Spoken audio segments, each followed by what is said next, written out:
asking for will also be deployed in the South. The South is where the problem is. Next phone call, Plymouth, New Hampshire, independent line. Good morning, James. Good morning, Greta. Good morning. Good morning. James, you tell a great story, and you make a lot of good points, but you leave out a lot of stuff, too. One of the things that's occurred to me listening to you this morning is how we are discussing the predicament with the poppy production and how to stop the flow. And has it ever occurred to anybody that it was never meant to be stopped? I mean, poppy production in Afghanistan since U.S. troops arrived has doubled, and that's in mainstream media. That's everywhere.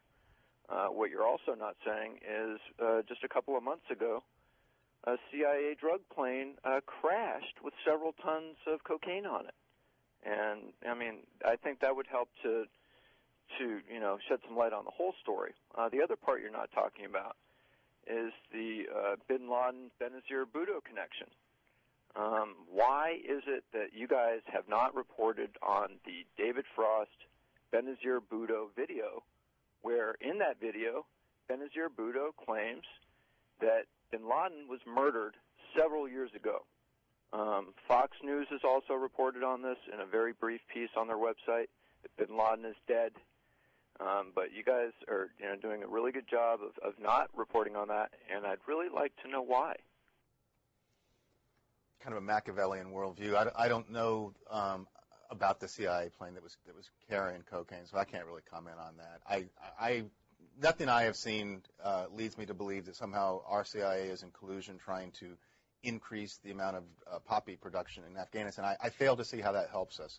And I don't know. I wasn't aware of the Bhutto interview where she said Bin Laden's dead. I have some sources in the intelligence community.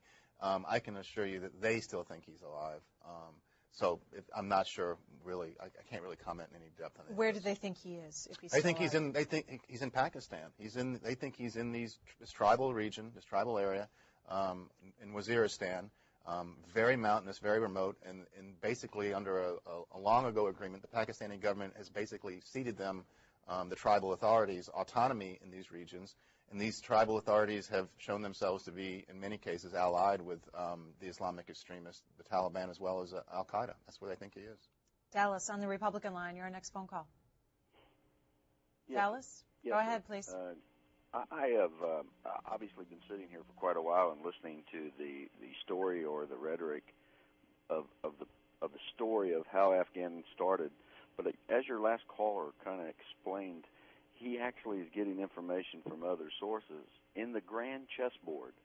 And the people who wrote it, which was basically Zbigniew Brzezinski, when you look at the things that he outlined, even in the grand chessboard book, what you are suggesting is a total wrong picture. We actually were there in Afghanistan, and the reason why we went back was because the poppy fields were burnt and blown up and tore up to 90% level by the Taliban.